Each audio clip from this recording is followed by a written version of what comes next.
When we're making a change, we are killing the existing culture. And that's going to come with pain and it's going to come with intensity. If you're a school leader thinking about making a change in your school community, you're not going to want to miss this episode. Welcome to Toddle's School Leaders Project. On today's episode, we welcome Sena, the queen of change management. Anne brings such a human approach to this problem and even talks about change like accepting or grieving a death and moving forward. I found so many ahas that just again humanized the process and made me excited to think through change and systems. Let's jump into this amazing episode with Sena. Anne, I am so excited to have you here on the School Leaders Project. Thanks for joining us. I am so happy to be here. So I'd love for you to kind of set the stage for our audience. Who are you and what is the work that you do that you're most passionate about?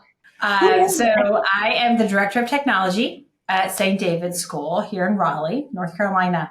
My entire career has been in IT. In fact, my undergraduate majors are in management information systems and operations management.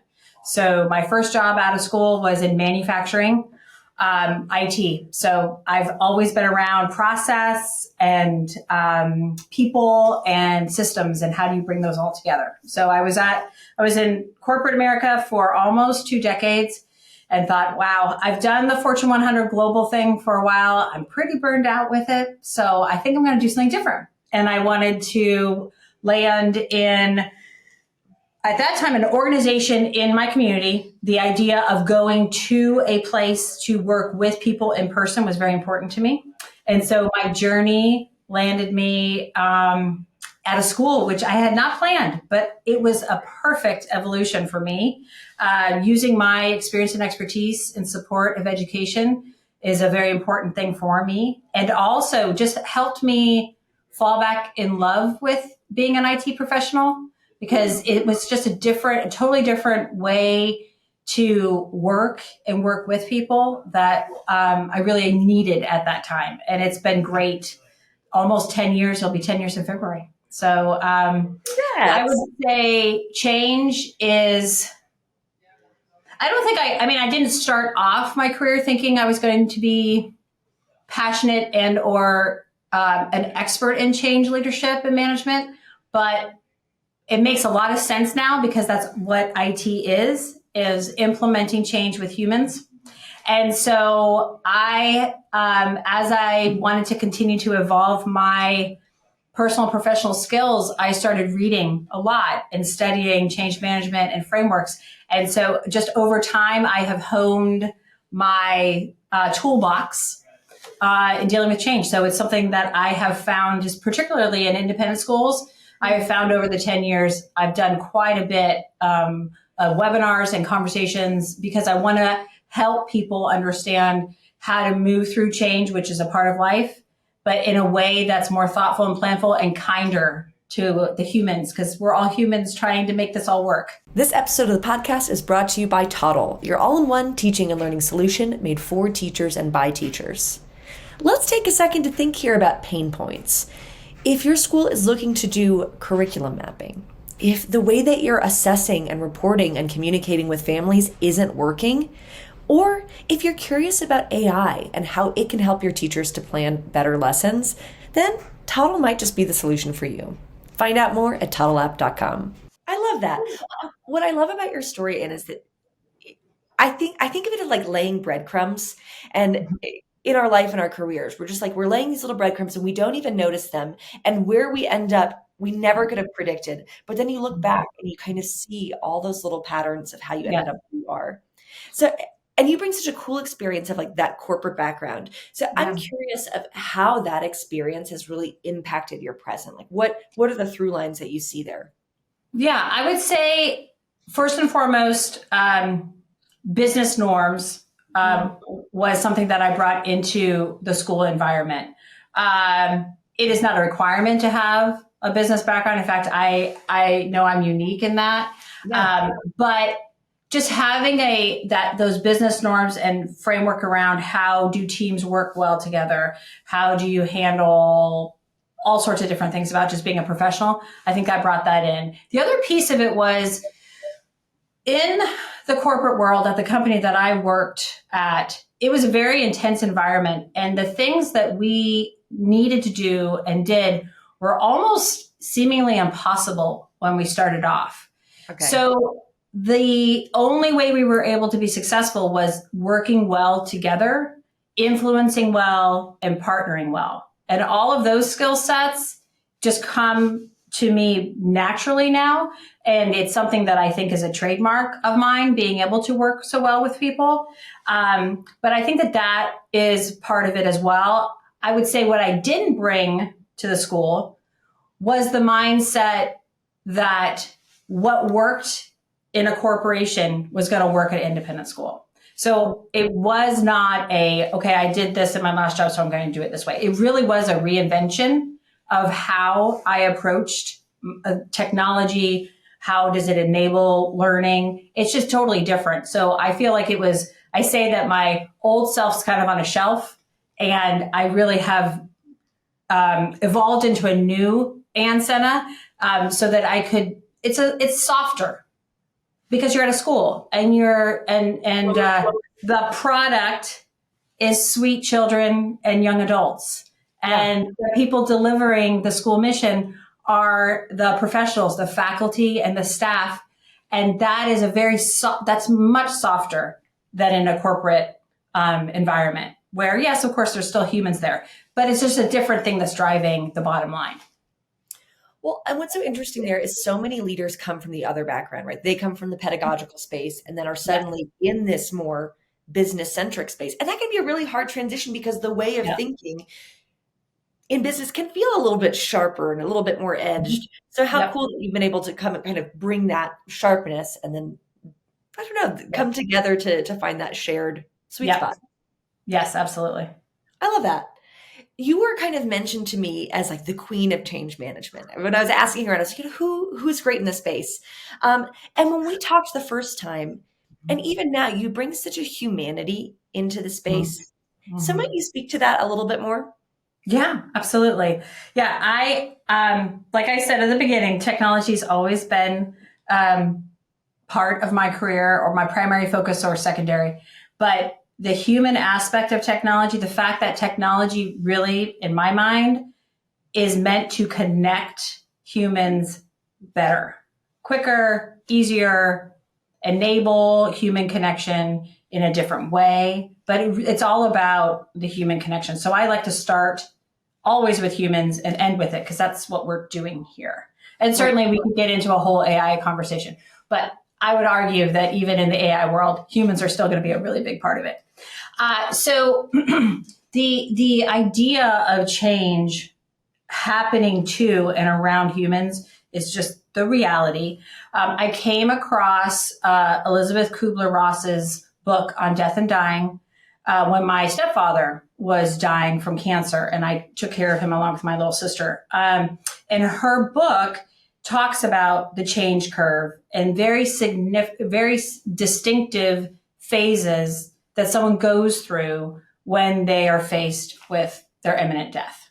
And she has a book, it was back in like 1960 something, and it's been used for the basis of hospice care, but also has really been the basis of a lot of change management work.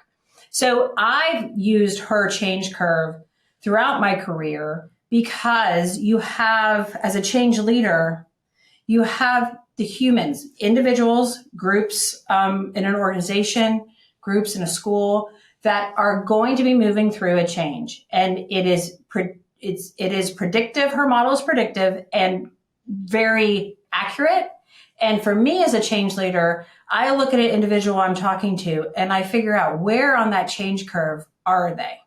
So that change curve, let me take a step back. That change curve starts at shock, like the news, shock, denial. Then it goes down to frustration and depression. And then hopefully people move up and to the right. I tell people we got to get them up and to the right to experiment and acceptance and integration. This part down here is referred to as the pit of despair. Everybody gets stuck in it for some period of time. And the key for me as a change leader is to identify where someone is. If they are in that pit of despair, spend intentional time with them to listen and help them see where they play in the future in the end state of that change, and how can I get them to a place where they can start accepting it? And so that's really been my methodology of approaching change, and knowing that me as a leader, I also go through the change curve.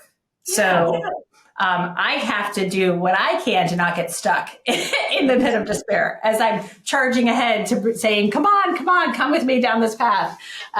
So that's a consideration I tell other change leaders that I've trained in the past. Understand that as a change leader, you go through it too. So your emotions attached to what it is, you might believe very strongly it's the right change for your school, but that's still, there's emotional tact and transition that has to happen. I think it's just such a mind-blowing concept, right? Because like as humans, I think we shy away from this concept of death, but it can be such a beautiful lens to give honor and respect to that when we're making a change, we are killing the existing culture. Yes. And that's going to come with pain, and it's going to come with intensity, and that like we're all looking at the regenerative part of that cycle. But if we don't deal with that grief, you're right. It's just, it's putting a Band-Aid on something as opposed to really addressing it and moving forward together. That's so cool. Yeah. Yeah. It is a helpful way to think about that. And it also, I guess, gives folks the freedom to have those initial shock, frustration, denial. Even if it's something at work, professionally, or at the school, right? There's gosh, I really loved reporting to this one manager. I've reported to them for a very long time. Now there's a reorganization, and now I'm going to be reporting into this other organization. There's a sadness and a loss to that, a death to that reality, and allowing someone the time and hopefully a safe space to give voice to that organizationally is really healthy. And I don't mean through a web form that people, I have specific issues with web, like employee satisfaction surveys. Those are horrible. That's not human. Human is finding a trusted mentor or a trusted friend to come alongside of you and say, talk to me, let's work through this together. Oh, yeah, what a beautiful question to ask in change management is what might our staff grieve in this, and what might we be losing in this? Yeah. And is the juice worth the squeeze? Like, is the gain worth what we might potentially lose here? Yeah. And if organizations and schools, I'll say if schools are willing to ask the question, I think it's really healthy. I know sometimes it isn't done, but the healthiest way to move through something like that is when an opportunity presents itself. To ask the staff and faculty the question, what could we lose? What could we gain? What are your thoughts about it? Because if you take the time, and it does take more time, but if you take the time to work through those questions, you can move through that change curve together. And if you co-design what that future state looks like, what that opportunity will look like, what that new system or that new process could look like, you can, by nature of having those conversations as a group, you can co-design something that people are inspired by that can really help motivate them and push them towards that more quickly. So I think it's also an intentional thought around, do I spend time in the front end really giving voice, and within reason, right? You can't have like a complete and total unraveling where no one feels motivated anymore. You have to have someone skillfully say, let's hear concerns, let's hear what you're sad about, what you're worried about losing, and then have that person be able to give paint a picture of what the future could look like without it being totally defined. Because people also don't like when they hear a change and they say it's already been figured out. Yeah. The people who know best have decided, and you just need to come alongside. Now, if that's not a recipe for people to overtly or subtly resist you, I don't know what is, because that's just, you're basically daring people to figure out a way to not accept it because they weren't included. And no one likes to feel like they're not included, especially in a small school where you need that cohesiveness and the feeling that the people who are the faculty and staff delivering the mission of the school, that they are the ones that have shaped what the culture is going to look like. Well, and I just imagine that skeptical teacher who's like, I'm not doing this. Oh, to be able yeah. to go to them and say, what do you fear is going to be lost? And how might we preserve that in this change? Like Exactly. that we Exactly. don't have to just throw the baby out with the bathwater. Like we can Right. say, we're using Right. this tool, but maybe we're not going to use this functionality of the tool because we Mhm. want to preserve this aspect. Like Right. I think that tension between preservation, death, and generation is just like a Yeah. very cool lens to ask those questions. I like that a lot. Yeah. All right. So you as a leader have recognized a problem. Like, Mhm. how do you know it's time to really start thinking about making a change in your school? Like what's the right timing? What are the factors to consider? Mhm. How do you go about it?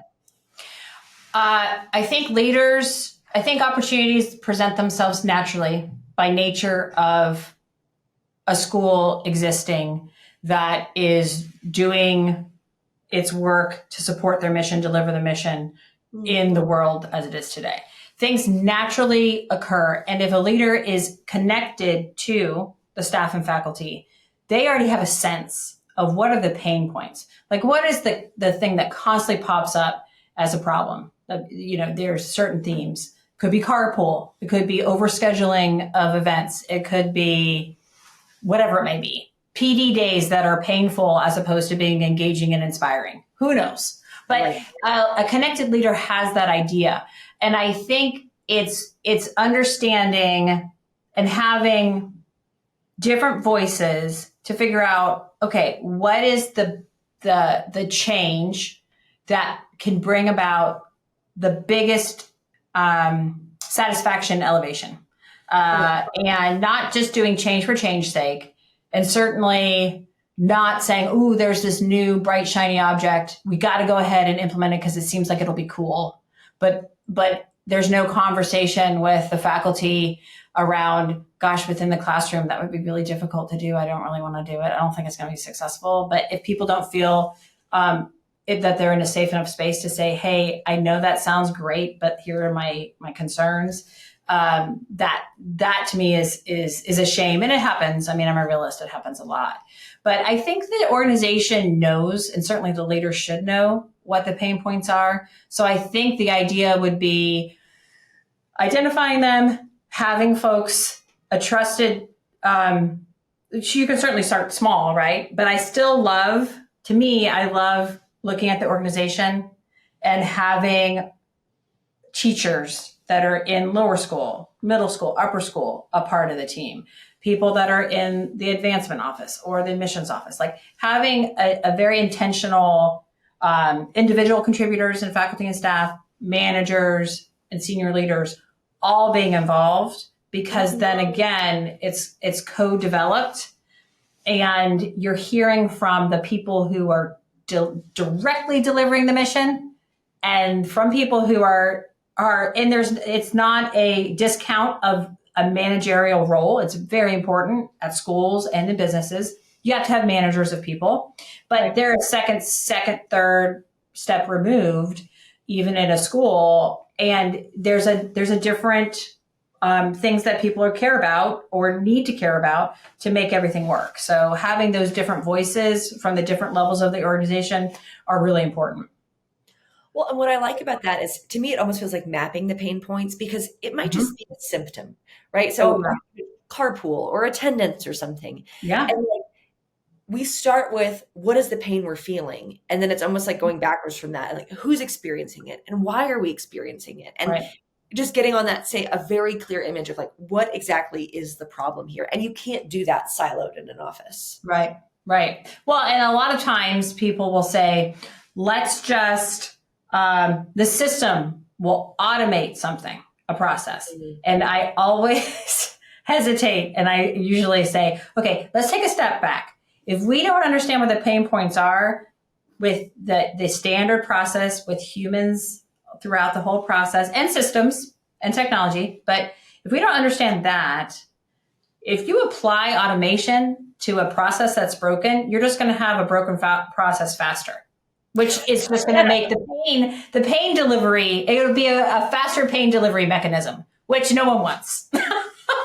So, I mean, clever way of talking about it, right? I think you bring such a cool systems perspective to it. And what is your advice there for a leader if that's not how you naturally think? Like, what questions do you ask yourself in articulating that in the I process? think I think understanding, asking, even if you don't have a systems background, really understanding the who is involved in a process and what the steps are that a person goes through. And handoffs are usually places where there can be friction or a time lag, etc. So really, it's the making sure that you really understand. You might think you know what the problem is, and you might even think you know what the process is, but until you actually talk to the people doing the process, you don't really know. And more often than not, there's some amazing ahas that happen where you sit down and say, wait, they do that? Oh, I had no idea they did that. Oh yeah, they go to this person and this person goes to this person.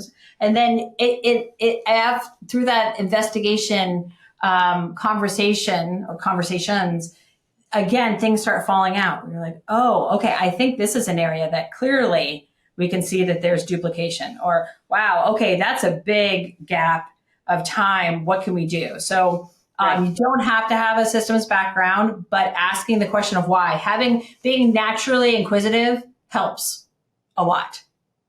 Well, and almost looking at it like a flow chart and then like Yeah. who's upstream and what are all the effects if I Mhm. were to make this change here, Yep. what pieces does it touch? Absolutely. Almost like an ecosystem. It's interesting. Like the Yeah. natural process and the systems process is coming together. Yeah. Yeah. And then for me, with a data management background as well, then data maps to that process too, because data flows and supports it. It can be created, modified, deleted, transformed. So it's also, once you understand that process, then you start mapping data and systems. And then that also is another layer that can help when you're talking about figuring out pain points of data issues. It's usually related to a system breakdown or a human breakdown. Mm. So like is data the primary like tool you're using to figure out like is this worth the hassle? Like is it more anecdotal? Is it more feelings based? Is it how do you get to that point of like no, it's worth it? I certainly, there are people for sure, because I've talked with folks that are very comfortable in the need to quantify um, the change, the expected outcome, and go through a lot of analytical discussion and exploration. For me, which probably won't surprise you, I'm more of a feelings based person, where when I see, observe, and sense human discomfort, I'm like, okay, that if there's a threshold where you're like, okay, that's enough discomfort or frustration with something that tells me we really need to look at this further. And it could be a change in roles, a change in responsibilities, more people added to a process. It could not have nothing to do with a new system, a different way of using technology. But I do more of a qualitative, discussion based exploration as to whether or not this is enough. And there is, if you're talking about a system, there definitely is a hard and fast cost to the implementation of a system and the annual renewal and all that. And you could take that further and bounce that total cost of implementing that system against, if we kept it the same and quantified the head count costs and all of that. You absolutely can, and some schools want and desire that. I am not saying that that's wasted effort. It's just not typically my style. I go based on a feel of it and what I hear in conversations. So follow that pain. And Yeah. it's not always a tech solution. It's just Yeah. understanding the problem fully and Yeah. then Yeah. pivoting from there. So Yeah. in doing that kind of work, how do you avoid kind of like the shiny object syndrome of solution management? Well, by nature of me, and how I look at the world, I'm naturally a little cynical. So when something seems to be a bright, shiny object, or someone comes to me and says, ooh, there's a bright, shiny object I really want you to look at, I'm naturally cynical. I'm like, really? Let's talk a little bit more about that. Let me understand that better. I think that as a leader, though, it can be as a school leader, let's say a head of school, it can be a little interesting if you have a parent that comes and says, oh, I work at this company and this would be a great thing. You're like, well, you've got a parent who's willing to help and maybe even pay for something. Gee, maybe this is something we should really look at, And there is it's a very seductive thing to have something offered to you where you think, oh, this looks really, really good. And I would love it if those school leaders and heads of schools would say, wait, that sounds great. Let me bring it to the people who are directly involved in this process and ask them, do they need a solution? Do they want a solution? Yeah. And if they do have pain, will this actually fix the pain, or is it going to add more pain? So it's the validating inside the organization. It takes time for sure, but again, going back to the co-development and the adoption that can happen when you take the time to talk to people, I think it's well worthwhile. Well, and that I think directly connects to the next question I had for you is about like getting everybody on board on the why for the change. And I think what you're saying is that if you've already had these conversations with people and they feel like their piece in the system is understood and they understand the larger problem you're solving for, then the buy-in is a lot easier than just, like you said, I've done all this work for you and here's the final solution. So what are the ways that you keep everybody kind of aligned behind that why and rowing in the same direction? I call it a working group. So for a given change or a change, I'll call it a change opportunity where you don't know that you're definitely going to do it yet. Getting that coalition of folks from all across the organization at all levels of the organization together in a group where they're reviewing things and they feel comfortable and safe enough to offer their true opinions. And some of those conversations can be difficult, especially if you're talking about when resistance starts coming up, resistance for the change or all sorts of different things come up. But I think if the change leader has the emotional intelligence to kind of be in the mix with all of that and still drive a productive conversation, that is ideal. And I think having that change leader having direct, active support of the head of school or the senior leader of an organization is really, really important because they are supported from afar and they're empowered to do their work, but they also know that they have that support. They can take the time that they need to take to really bring people along and when needed, ask for that senior leader or leadership team to come in and say, we need to make a decision. We're open to hearing what the recommendations are, and having that open dialogue helps people. Because the other piece too is decisions also need to be made, not just about the desires and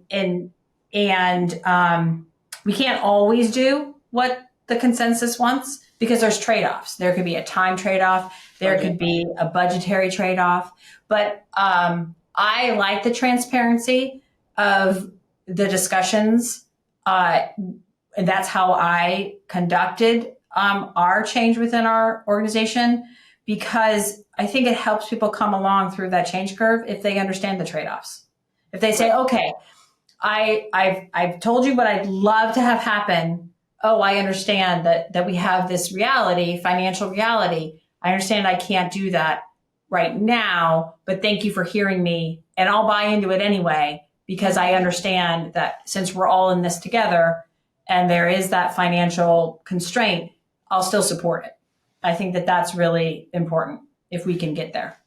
I've been on parts of teams though, like in schools, and it's so frustrating because we're told, okay, come together and you get to choose the next math curriculum, right? And so we come together and we do all the research and we come in and say, this is our solution and we love it. And then the leader goes, well, actually our budget was only this and we only have the. So what information do those teams need to avoid that kind of all of that work? And then actually you didn't have this key piece of information. So the entire thing fails and falls apart. Really, they, at the beginning, in that instance that you just gave, all that information needs to be told to the team, the constraints. Right. in the very beginning. And you have the project management triangle, which is time, scope, and cost. So if time is like we have to figure something out and we got to do this by next academic year, that's a constraint. If budgetary reasons, you only have X budget to invest in this new curriculum, all those constraints need to be told to the working team at the very beginning. So they don't invest really important time and feel so disheartened. You're like, if I only knew that. And the other piece too is there's like a sense of, hey, there's a lack of trust that can evolve from that, right? Because you're like, wait, you didn't trust me enough to give me the whole idea of what we're dealing with. And that's a really hard thing to get past. It breaks trust so deeply. And you just feel like, well, yeah, why did we bother with this then if you already had your solution in mind? So I think there's a level of that if you're a leader, inviting these kinds of teams to form of what power do they actually have in this situation? And will you respect their final decision? Or do you already have a secret solution in mind? Right. Absolutely. Yep. Indeed. Tricky. Okay. So let's get to that. So I have gathered my team. We've identified a pain point. We've recognized what we think is an amazing solution. Can you walk us through kind of the next, because you've talked about like the death curve. So what happens next at each of those kind of stages, and what's the homework we can do to be ready for each of those? Well, I think the awareness of the change curve gives everybody a tool, because there's the homework. Really, there isn't a lot of homework to be done from a human, how they're going to react to a certain change. They could go through a change. They might be so done with a system that they cannot wait to unplug it. And they are super through the change curve because they're like, I'm ready to experiment. I'm ready to rock and roll. So I think using a change management framework is the homework to decide on as a change leader. There's I think 8 to 10 now. In the past, there wasn't, but there's a lot. But I think having a framework and making sure that everybody's aware of it is important. And having an experienced project leader, and it could be in a school that you may not have that skill set in your school. You may need to hire a consultant to come in and provide a framework and to be that guide through the work to define what the end state's going to be, do that process mapping and the whole thing. So I've spent a lot of my time since I've been in independent schools having conversations like this, because I recognize that if you don't have a background in it, it'd be pretty hard to figure out how to lead that change. So it could just be, the homework also can be that once you have a project sponsor, acknowledging that, hey, we either have this in our school, this talent in our school, or we need to go outside for some guidance is important. Yeah. Do you have a preferred framework for change management? You said there are like 8 to 10, but are there ones that you gravitate towards? Yeah. Let me make sure I have the name right. There is Cotter is the change framework that I really enjoy. Let me get it. Spell it. It's John Cotter, Kotter. He has a book called Leading Change, and he has 4 steps, and you'll hear a little bit of what I've said in the past in our conversation through this. Establish urgency, and that's really the senior leader or the head of school needs to establish that urgency. Or, people coming, or conversely, let's say the teachers establish urgency, like, wow, this curriculum is really not working for us. We've tried, it's not working. Principal, we need to prioritize a team to look at this. There's also the second step is creating a guiding coalition. So I called it a working group, but having that, developing a vision and strategy and communicating the vision. So John Cotter, Kotter, is a great framework that I've used along with the Kubler-Ross change curve. Awesome. And then it was vision and strategy. Was that steps 3 and 4? Was vision and then strategy? Those could develop a vision and strategy is together. And then the 4th step is communicate the vision. And I would just put a little asterisk there that you want the vision to be at the very beginning of a project, you want the vision to exist, but you don't want it to, you want it to be a little fuzzy. Okay. You don't want it completely defined, or then people feel like there's no opportunity to co-create or to put their voice into it. So there's that little bit of a tricky balance where you want it almost like watercolor. You have a picture that's watercolors. And you're like, this is where we're going, we think, but we need you to make it come to life and come into a beautiful digital picture.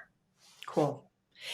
In terms of the strategy, how detailed should that be? Like, and if I'm a school leader, is it, this is the amount of PD budget, these are the number of hours we're going to spend on it, like we're going to roll it out with kindergarten first? Again, what are the different strategies for like actually implementing?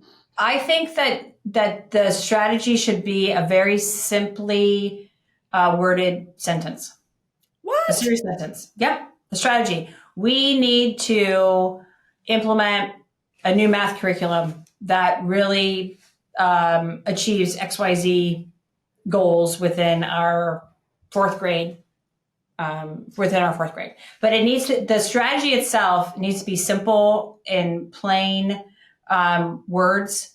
I think someone else could be like, no, it needs to be this big, huge thing. But I know I'm unique, so I'll just be honest about how I would approach it. But simply put, like when we went back, when I drove the project to implement a new school information system, a new learning management system, and a new external website in 10 months, the strategy was remedy our duplicate data and our broken systems across, I won't say the name of the providers, across these 3 different providers. And that was the strategy.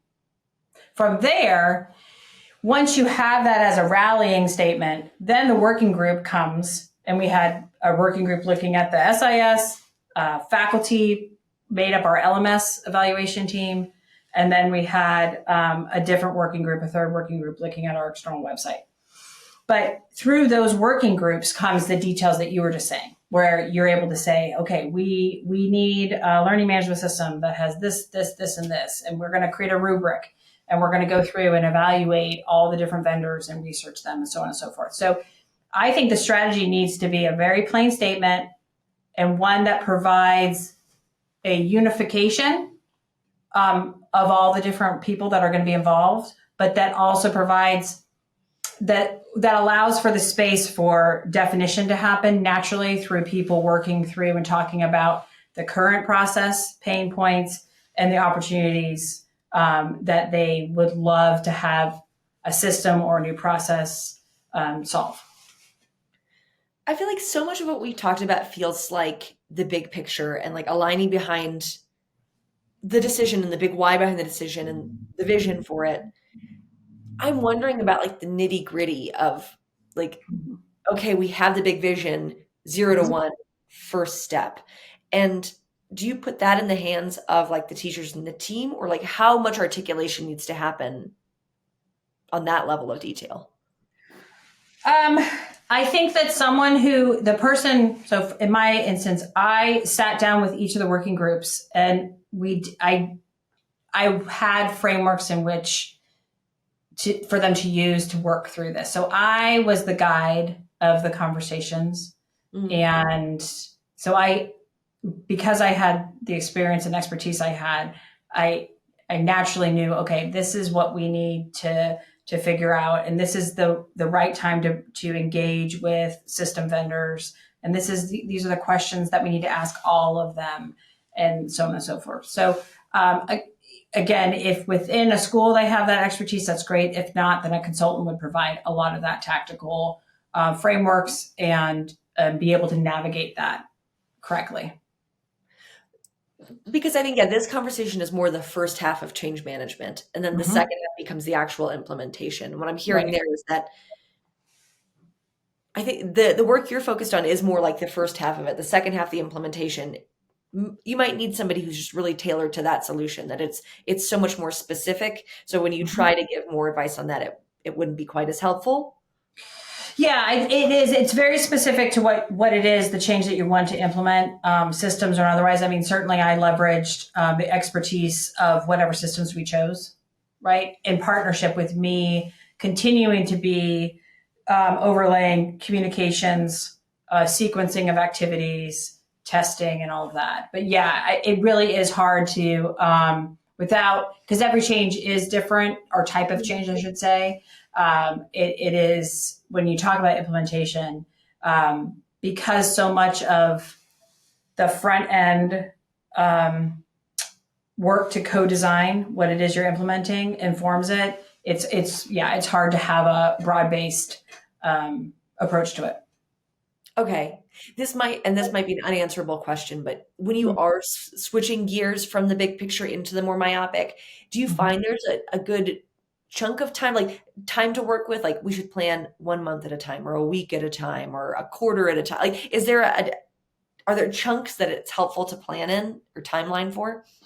Yeah, I mean, I think that starting with the academic calendar and looking at whether it's quarters and semesters or trimesters, using that as a good gauge is a good place to start, because that's what everybody's already thinking about. Time, they experience time in those chunks. I that would inform the next level of activities. I think when I was leading the project, I did look at the entire 10-month span. And then I looked at, okay, and again, this is more of based on experience and expertise than this is always going to work at every system or any process change. But I then worked backwards and said, okay, if I need whatever 6 weeks for testing, then that means I need this. And so I kind of worked backwards as that. But certainly you could spend a lot of time trying to nail things down to every week or every in month buckets and all of that. Someone needs to look at that, but there needs to be that healthy balance. I think the simpler way to think about it is use that academic calendar, whatever that means for your school, and start chunking, like when are people available too? Summertime is pretty much when we do all this big stuff, certainly system stuff, but that's when faculty are typically off. But then you have to work through that. So using that as a good time gauge would be my recommendation. So say, okay, this is our big goal. This is the solution we're implementing. In quarter 1, we have 2 professional development days planned out. What is a feasible goal if we utilize those days to our best ability, and we're assuming people are doing the homework of that? Right. A feasible goal would be X. And where does that get us a step closer towards the larger solution that we have in mind? And again, going back to constraints, as a change leader, you might hear from the steering committee or the head of school and the senior leadership that, hey, we have to get this one piece defined through those 2 PD days. So if that's a time constraint, then as a change leader, I go to those working groups and say, hey, I brought extra coffee, some bagels. We're going to hunker down because we got to get XYZ done and defined by the end of these 2 PD days. I need your partnership. We'll try to make it as fun as possible, but we got to do this. So again, just being open and honest about those time constraints is important. So cool. I just love this. I feel like if I'm listening to this as a school leader, I have such clear next steps of the larger process and the larger issues I might face, as well as like, okay, day 1 of the change. If I've already made those decisions, what's going to happen next? So that's so exciting to me.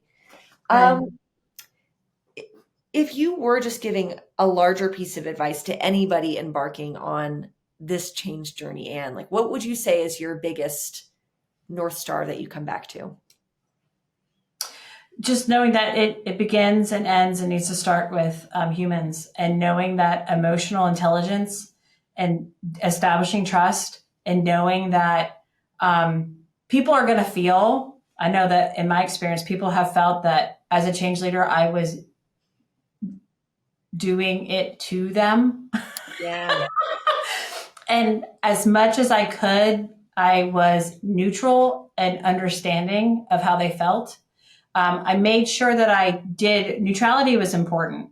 I tried to portray that I was being that guide to bring everybody through this journey, but that I was a neutral party in that I am working through the change. What the specifics are about that change, I did not have. I wasn't holding on to it tightly. I just knew I needed to do the change, and so I think that established trust with everyone. And I think that, I think leading with the North Star would be remembering that that change is inevitable. I don't even like change, but it's been my career, so I'm embracing it. But it can be a good thing, and if done right. So I would say using the change curve has been my other North Star, because I used to have it up on my wall in my office, and I'd say, where is this person right now? They're in the pit of despair, or let's get them up and to the right. I'd say that all the time. Get them up and to the right. We need a shirt for you. We get them up and to the right. Get them up and to the right. Well, and what you just said reminds me of the concept of universal design for learning, of like firm goals, flexible means. That our firm goal is that we've recognized this pain point and that it's no longer acceptable. That's our firm goal. The rest of it is flexible. What the solution looks like, how we go about it, how much time, all of that is flexible. But we're all saying we're not able to tolerate this pain as a system anymore. That's right. That's right. That's right. I love it. Such a human approach. Thank you so much for your insights and just for the humanity that you bring to something that can feel so technical. Yeah, absolutely. Absolutely. Yeah, for sure. Awesome.